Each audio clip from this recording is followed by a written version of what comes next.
My orientation day at NU Department of Management.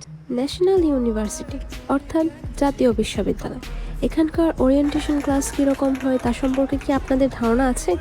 তো ধারণা যদি না থেকে থাকে তাহলে আমার ভিডিওটি শেষ পর্যন্ত দেখতে থাকুন। So let's start my NU orientation day.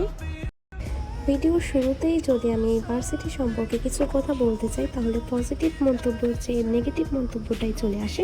But আমি পার্সোনালি এরকম কোনো নেগেটিভ মন্তব্যের শিকার হইনি, অ্যান্ড আমার আশেপাশের মানুষও কখনো নেগেটিভ মন্তব্য করেনি। তবুও অনেকের মুখে শুনেছি এখানকার স্টুডেন্টরা নাকি কটাক্ষের শিকার হয়ে থাকে এবং এখানে নাকি অনেক বেশি পলিটিক্স হয়ে থাকে। তো সব কিছুই মাথায় রেখে আজকে ফার্স্ট ডে অর্থাৎ ওরিয়েন্টেশন ডে এর জন্য রওনা হয়ে গিয়েছিলাম। আমি বাসার সামনে থেকে এই বাসটা নিয়েছিলাম, অ্যান্ড আসার টাইমে বাবা মা দুজনেই অনেক বেশি টেনশন করছিল আমি ঠিক মতো যেতে পারবো কিনা। আমি বাবা মাকে বলছিলাম যে একা একা আমি যেতে পারবো, আর বাবা আসার টাইমে বলছিল যে বাবার যখন বাসের বিজনেস ছিল, একটা বাস নিজে চালাতো আর একটা বাস অন্যজনকে দিয়ে আর কি চালানো হতো। তো তখন নাকি এরকম ভাওয়ালের অনেক শিক্ষার্থী ছিল যাদেরকে বিনা টাকায় নিয়ে যেত, স্টুডেন্টদের কাছ থেকে কখনোই কোনো ভাড়া কাটতো না।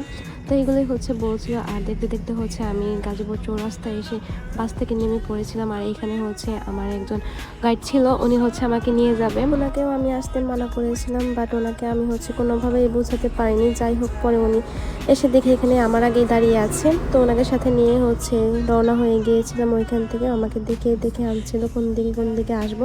আর এইদিকে আমাদের ক্যাম্পাসের সামনে এসেই দেখি যে এখানে কি নিয়ে কি ঝামেলা হয়ে গিয়েছে, অর্থাৎ আমরা পলিটিক্সের একটা অংশ ওইখানেই দেখে নিয়েছি। তো এটাকে অ্যাভয়েড করে আমরা দ্রুত ক্যাম্পাসের ভিতরে চলে যাচ্ছিলাম। আর ক্যাম্পাসের বাহিরটা দেখছিলাম অনেক সুন্দর করে সাজানো হয়েছে। আমি আস্তে আস্তে হাঁটছিলাম এবং চারপাশটা একটু ঘুরে ঘুরে দেখছিলাম, আমার একটু করে ভিডিও করছিলাম।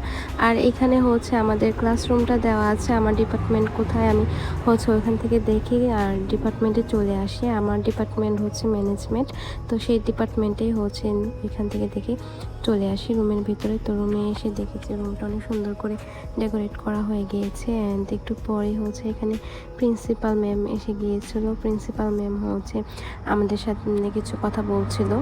কলেজের সুযোগ্য উপাধ্যক্ষ তোমাদের নির্দেশনা দিয়েছে যেভাবে জীবনকে করতে হবে। আছেন আমার পাশে তোমাদের বিভাগীয় প্রধান।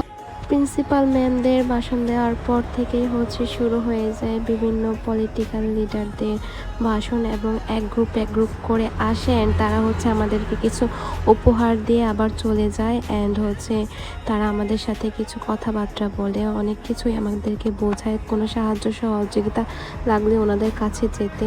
আর এই ভাইয়াটা আমাদের সবাইকে একটা করে রোজ